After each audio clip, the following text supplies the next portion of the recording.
अभी हम लोग क्वेश्चन करेंगे इलास्टिसिटी का, ठीक है।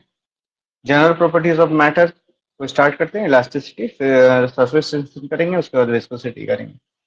तो पहले इलास्टिसिटी, ठीक है। तो सबसे पहले इलास्टिसिटी पे हम लोग क्वेश्चन स्टार्ट करते हैं, उससे पहले तुम लोग बताओ, ठीक है, व्हाट इज स्ट्रेस? स्ट्रेस क्या है? Force upon area. Force upon area. Strain? Change in length upon horizontal length.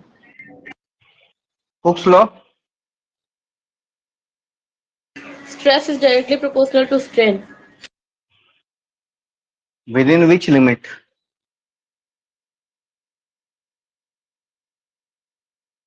Limit क्या होता है? कौन सा लिमिट होता है?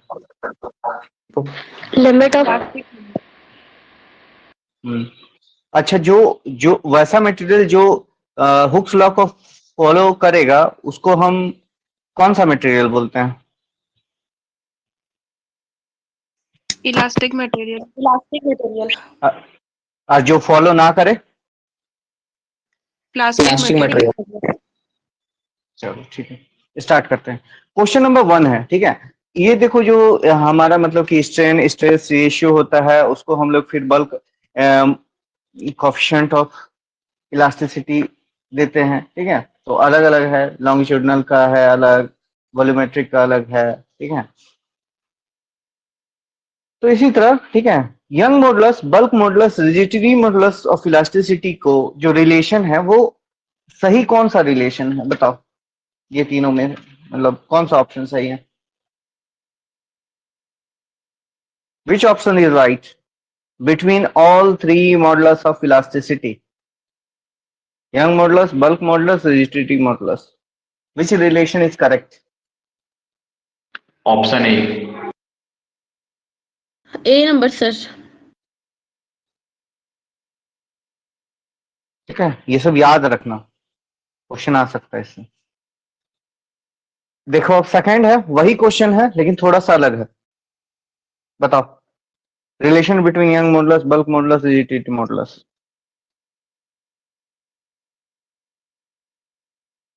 होगा।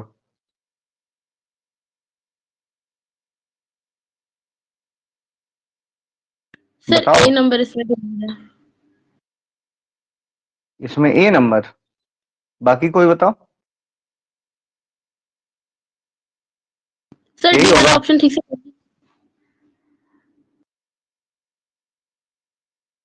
देखो,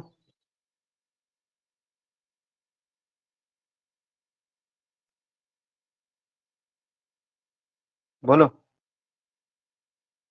नहीं याद है तुम लोग को ये सब?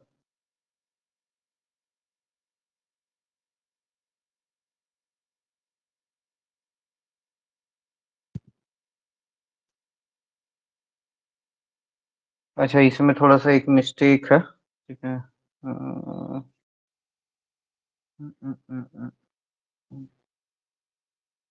इसमें थोड़ा मिस्टेक है, सब में कर दो तुम। इसमें 9 कर दो, इसमें भी 9 कर दो, और 2/, अब बताओ कौन सा है? सर बी होगा। यस सर बी होगा। बी होगा। थोड़ा सर सा मिस्टेक ऊपर था जो इसमें। क्वेश्चन पूछे उसमें भी 9 होगा ना? नहीं, उसमें 3 ही है। हाँ, इसमें ये सही सर है, 9। फर्स्ट नंबर सही। सर मे बी 9 होना चाहिए, वहाँ जहाँ 3 ऊपर में जो 3 है ना, वहाँ 9 होना चाहिए आई थिंक। एक मिनट, एक मिनट, एक मिनट, हो सर सकता सेकंड है। का बी ऑप्शन भी सही होगा ना सर? 3 कॉमन लेंगे दोनों तरफ से तो। सेकंड, सेकंड का ए। रुक जाओ, वो एक मिनट रुको, एक मिनट रुको।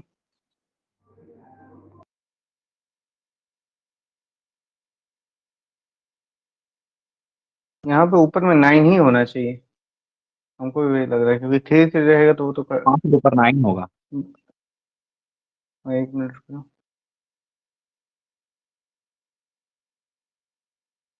ये क्या है?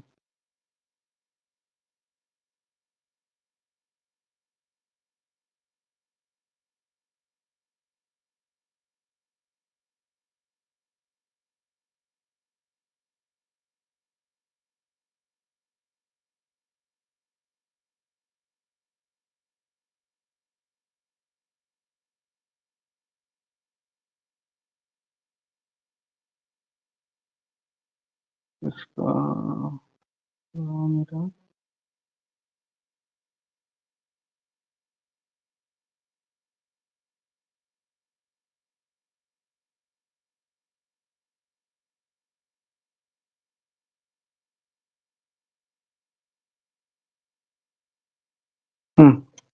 यहाँ पे 9 होगा, ठीक है, ऑप्शन गलती था बस, तो 9 होगा ये।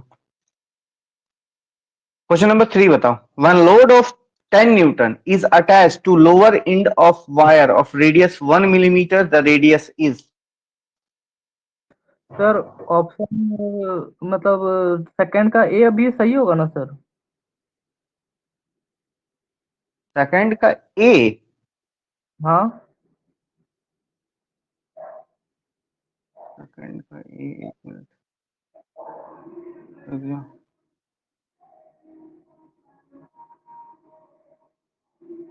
सेकंड का ए, रुक जाओ, कैसे बोल रहे हो उसको, देख लेने दो एक बार मुझे। सर 9 का gamma equal to 3/n plus 1/k, तो 3 से दोनों साइड कॉमन लेके काटेंगे तो हो जाएगा। तो क्या देख लेते हैं, 3/y 1 प्लस 1/n 1/3 क्या, हाँ इसका 3 ये वाला भी सही होगा, ठीक है, ये भी सही है।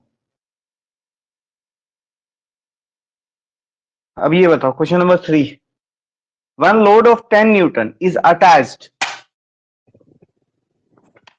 to lower end of wire of radius 1 millimeter, the stress is।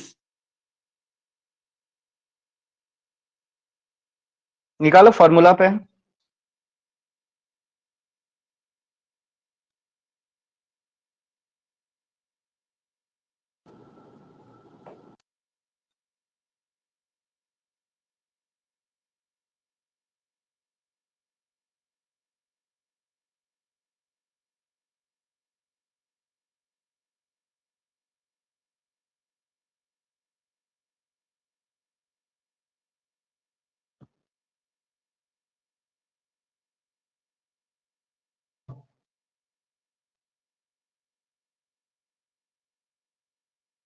Sir D होगा क्या?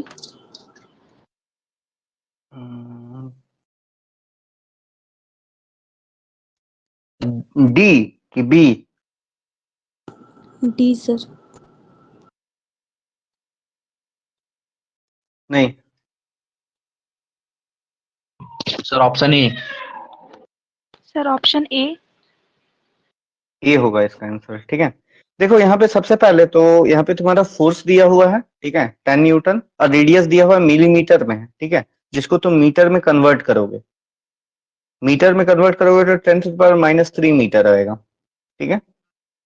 और फिर उसी से तुम एरिया निकालोगे तो क्या होता है, πr², तो पाई और 10⁻³ का होल स्क्वायर, तो 10⁻⁶ इंटू पाई मीटर स्क्वायर, और स्ट्रेस तुम्हारा हो जाएगा फोर्स अपॉन एरिया, तो वैल्यू पुट करोगे तो वही आएगा तुम्हारा 3.183 इंटू 10⁻⁶ न्यूटन मीटर स्क्वायर, ठीक है। Second question number 4। The minimum diameter of a steel wire which is used to raise a load of 4000 Newton if stress in wire is 95 Newton per millimeter square। क्या होगा बताओ?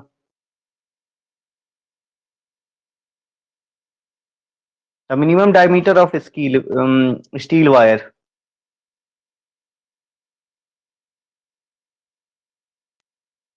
Sir minimum diameter की जगह पे क्या ले सकते हैं? मिनिमम डायमीटर की जगह से हमको यहाँ पे डायमीटर निकालना है।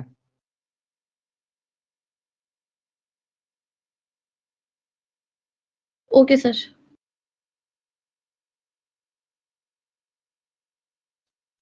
बाकी तो वैल्यू दिया हुआ है। 4.52 mm.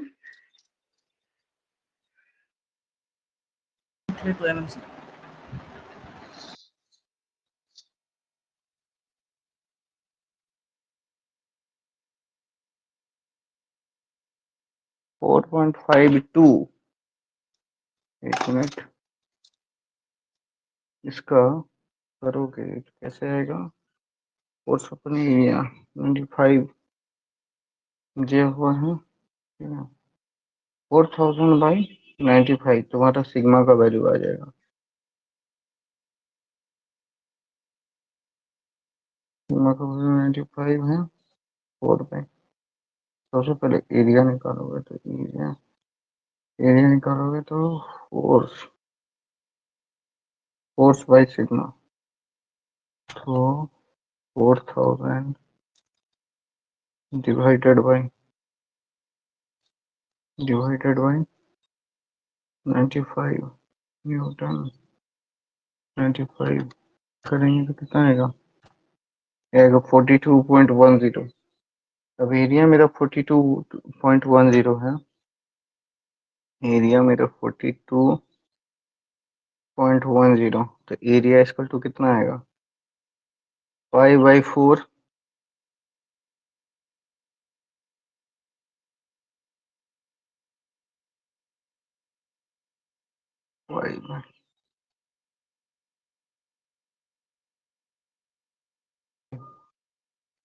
Pi are square, pi are square होगा ना एरिया, ठीक है। तो यहाँ पे हम इसको ऐसे करेंगे पाई आर स्क्वायर, तो एरिया मेरा कितना है? 42.10। 7.32 आएगा, 7.32 आएगा बता, ऑप्शन सी। हाँ 7.32 आएगा, ठीक है। देखो इसका कैसे Yes, करेंगे बताते रहे, 7.32 रुको आ रहा है. इसको बताते रहे क्वेश्चंस को। देखो यहाँ पे ये कॉपी कहाँ है बोला,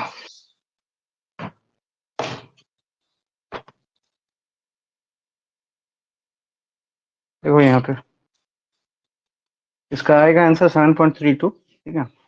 यहाँ पे आ कैसे रहा वो बोला देख लो। एफ कितना है? 4000 न्यूटन, दिखाई दे रहा है ना, 4000 न्यूटन, ठीक है। उसके बाद तुम्हारा स्ट्रेस का वैल्यू कितना दिया हुआ है? 95 न्यूटन पर मिलीमीटर स्क्वायर, ठीक है। अब हम फॉर्मूला क्या रखते हैं? Stress up equal to force upon area, ठीक है। तो हमको क्या पहले यहाँ पे तुमको वैल्यू दिया गया है, स्ट्रेस का दिया गया है, फोर्स का दिया गया है, हम यहाँ से एरिया निकाल देंगे। तो एरिया क्या हो जाएगा? फोर्स अपॉन स्ट्रेस, ठीक है। तो यहाँ पे क्या आएगा? 4000/95, 42.10, ठीक है।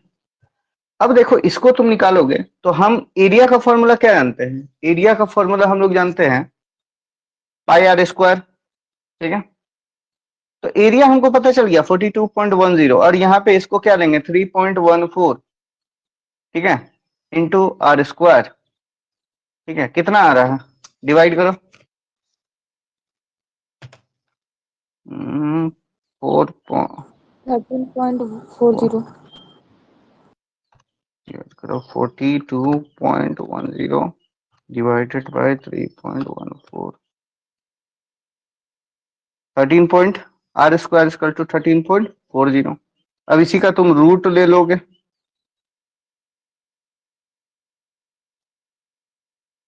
हम्म, 13.40,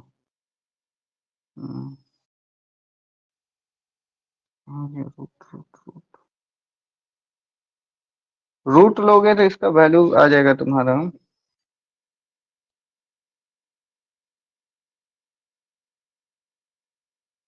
3.66।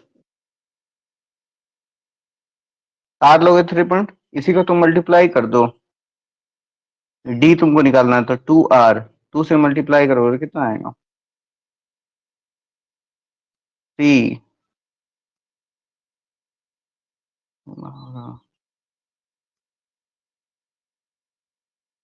7.33 ठीक है, तो इसको मतलब अप्रोक्स में होता है 7.32, ठीक है, तो 7.32 इसका आंसर आएगा, जो क्लोज है उसको कर दी। तो इसी तरह करके ये सॉल्व होगा, ठीक है।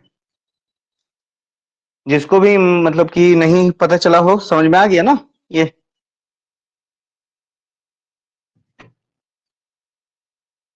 बोलो, इसमें डाउट नहीं है ना किसी को? No, sir. चलिए आगे बढ़ते हैं। अब देखो, the magnitude of volume strain if volume changes by 2% of original volume, क्या होगा आंसर बताओ? Option C sir. Option C, sir. The magnitude of volume strain, option C. चलो ठीक है, यही होगा। देखो, चेंज इन वॉल्यूम तुम्हारा 2% लिखा हुआ है, ठीक है, तो 2/100 हो जाएगा v, ठीक है। अब वॉल्यूम स्ट्रेन क्या होता है? Change in volume by original volume, तो इसको तुम इस तरह कर दोगे। क्वेश्चन नंबर ये कितना है? 5 number,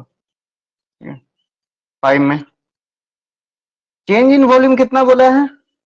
change in volume W हो जाएगा 2% of original volume, 2% of v, तो 2/100 v हो गया, ठीक है। अब वॉल्यूम स्ट्रेन जो हम लिखते हैं, ये क्या होता है? Change in volume by original volume. Change in volume मेरा कितना है? 2/100 v बाय v कट गया, तो फिर यहाँ पे 2/100, और इसको तुम लिख सकते हो 0.02, ठीक है।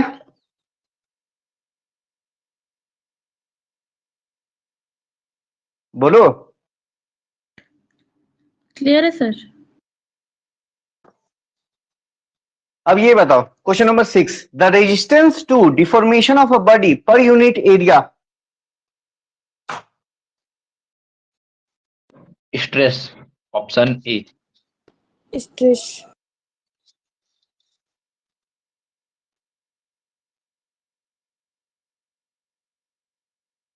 स्ट्रेस,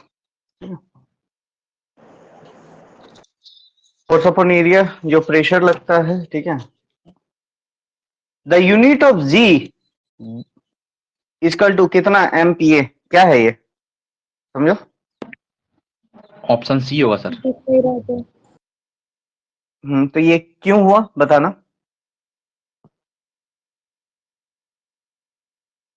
सर 1 गीगा पास्कल में 10⁻³ मेगा पास्कल होता है। गीगा मेगा, ठीक है, इसलिए वो 10 ये 6 होता है और ये 10⁻³ होता है, तो इसको लाने के लिए इसमें 3 पावर और ऐड करना होगा, तो इसीलिए ये हो गया, ठीक है। अब question number 8, when a body is subjected to external forces it undergoes changes dash which is known as deformation. Both A and B. Both A and B. Both and B. Shape and size दोनों में deformation होता है, ठीक है, इसलिए both A and B. Question number 9, Young modulus of substance depends on, किस पे depend करता है Young modulus of substance? Area.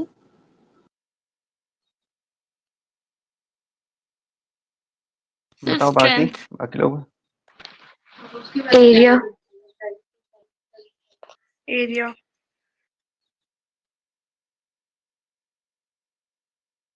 Length नहीं, यंग मॉडुलस तो मेरा लेंथ पे डिपेंड करता है ना।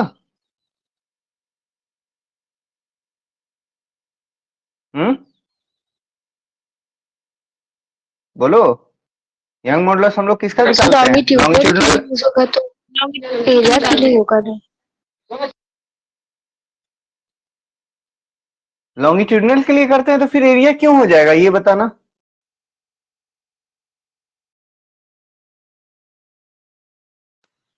Sir, strength बोले हम। इसमें अगर लेंथ रहता तो हमको लगता है ये होना चाहिए था। अब तुम लोग ये बताओ, लॉन्गिट्यूडनल मतलब कि ये जो यंग मॉडुलस है ये किसके लिए होता है? होता है किसके लिए है? Longitudinal कौन bodies सा? के लिए। हाँ तो वो किसका है, लेंथ पे होता है ना वो, लॉन्गिट्यूडनल मतलब कि स्ट्रेस बाय स्ट्रेन, यही है ना। Yes, sir. तो लेंथ लेंथ इसमें है नहीं, तो नन ऑफ दीज होगा ना।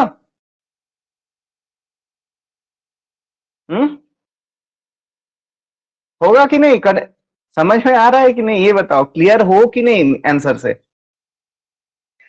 सर यंग्स मॉड्यूलस का फॉर्मूला में तो स्ट्रेस अपॉन स्ट्रेन होता है ना, तो स्ट्रेस में तो एफ अपॉन ए आता है, तो एरिया नहीं होगा। मतलब उसका एक फॉर्मूला भी है, F L upon pi are square into delta L.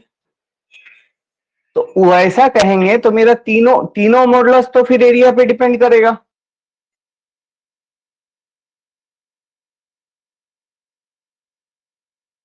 Distinction कहां आ रहा है तीनों में फिर, उस तरह नहीं देखना है ना।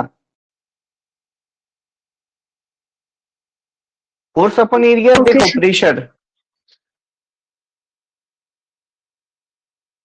इसको मेन है कि लॉन्गिट्यूडनल का अगर हम बात कर रहे हैं तो वो लेंथ पे है, तो इसमें नन होगा। या फिर तुम लोग के डाउट के लिए एक बार हम चेक भी कर लेते हैं, रुक जाओ।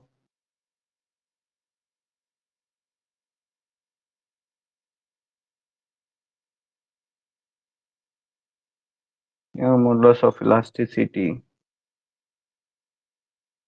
Modulus of substance,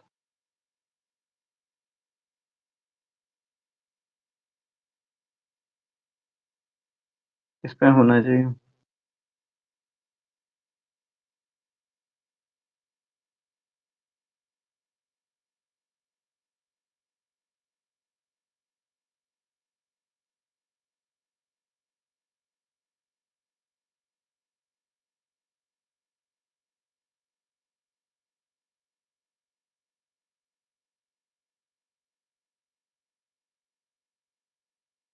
area,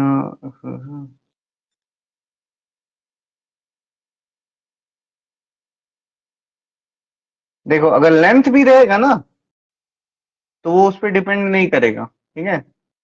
length पे भी नहीं डिपेंड करेगा, स्ट्रेंथ पे भी डिपेंड नहीं करेगा, एरिया पे भी डिपेंड नहीं करेगा, एक्सेलरेशन ड्यू टू ग्रेविटी पे भी नहीं डिपेंड करेगा, ठीक है। यंग मॉडुलस ऑफ सब्सटेंस ना लेंथ पे, ना स्ट्रेंथ पे, ना एरिया पे, ना एक्सेलरेशन ड्यू टू ग्रेविटी पे, ठीक है। अब बोलोगे सर फिर डिपेंड किस पे करेगा, तो ये डिपेंड करता है टेम्परेचर एंड प्रेशर, ठीक है। टेम्परेचर प्रेशर पे डिपेंड करता है, ठीक है, तो इसको ध्यान रखना।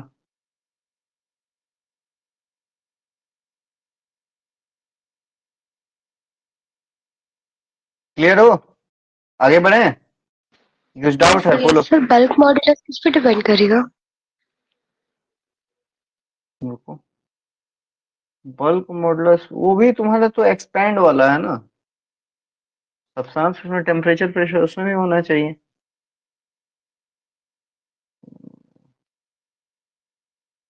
देखो जैसे यंग मॉडुलस का बात किए थे ना, तो वो डिपेंड करता है नेचर ऑफ मटेरियल, ठीक है, नेचर ऑफ मटेरियल पे डिपेंड करेगा, फिर टेम्परेचर पे डिपेंड करेगा, प्रेशर पे डिपेंड करेगा, नेचर ऑफ मटेरियल भी याद रखना, ठीक है। और कोई, और कुछ इसमें reaction,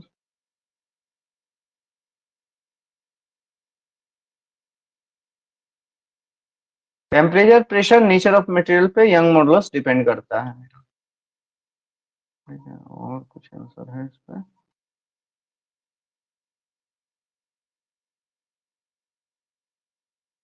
young temperature pressure nature of material young modulus,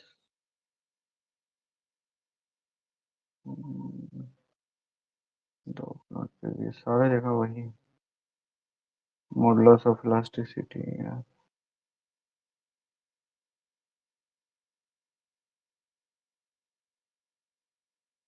देखो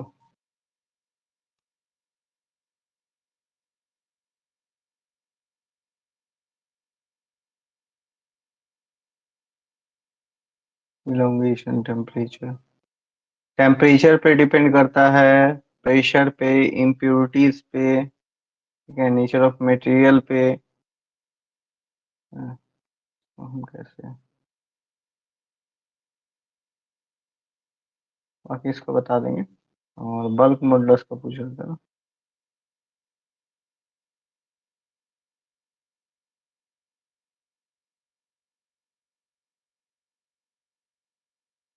ये प्रेशर पे डिपेंड करता है, ठीक है, टेम्परेचर प्रेशर, ये भी टेम्परेचर प्रेशर पे डिपेंड करता है।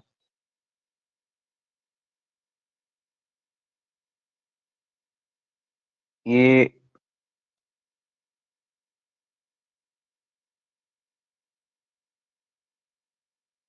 जो बल्क मॉडुलस होता है, ये क्या करता है कि लिक्विड के केस में, ठीक है, लिक्विड के केस में क्या होता है, इंक्रीज होता है, ठीक है, और लिक्विड के केस में डिक्रीज करेगा बल्क मॉडुलस, और गैसेस के केस में इंक्रीज करेगा, ठीक है, बल्क मॉडुलस। लिक्विड के केस में डिक्रीज करेगा और गैसेस के केस में इंक्रीज करेगा विथ टेम्परेचर, ठीक है। अब प्रेशर जैसे ये टेम्परेचर का वेरिएशन बताएं कि अगर हम टेम्परेचर इंक्रीज करते हैं, लिक्विड है तो डिक्रीज करेगा विथ इंक्रीज इन टेम्परेचर, ठीक है, और अगर गैसेस है तो with increase in temperature bulk modulus increase करेगा। लेकिन अगर वही हम प्रेशर का बात करते हैं तो वो हमेशा क्या होगा, ऑलवेज इंक्रीज विथ प्रेशर, ठीक है, इसको नोट कर लो, बल्क मॉडुलस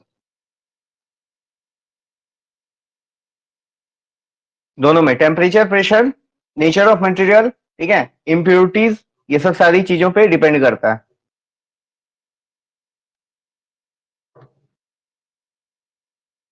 नोट डाउन कर लिए हो तो आगे बढ़े। Yes, sir. चलो नेक्स्ट क्वेश्चन, ये तुम्हारा नन हो जाएगा, ठीक है। young modulus of elasticity for perfectly rigid body is क्या होगा? Infinity.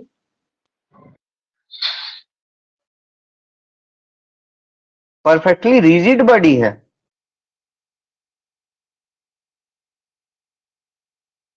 जीरो होगा ना।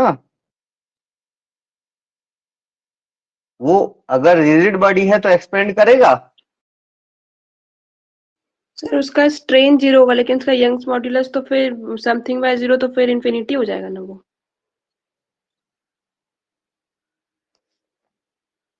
परफेक्टली देखो, फोर्स अपॉन एरिया लगेगा, ठीक है, उसका ओ हाँ, इसका इन्फिनिटी होगा, ठीक है, सही है। ये बताओ, the ratio of normal stress to each face of a solid cube to volumetric strain is called. Normal stress to volumetric, bulk modulus. बाकी बताओ क्या होगा। Bulk modulus sir. चलो बल्क मॉडुलस होगा। Which elastic constant exists for all states of matter? Sir पूरा नहीं दिख रहा है। अब दिखाई दे रहा? Bulk modulus.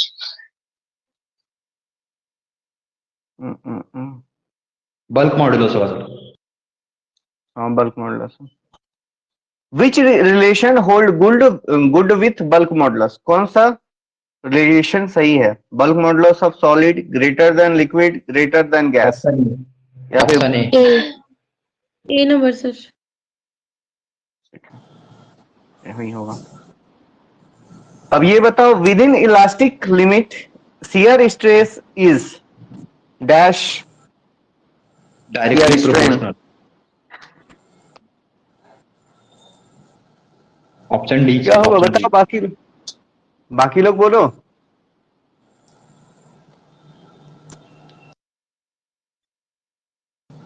D sir. इतना Yes, लेट sir, हो रहा है D. इसके लिए? अच्छा, question number 15, if Poisson's ratio value is 0 then it means. Option A. Material is rigid. Option A, sir. Option A.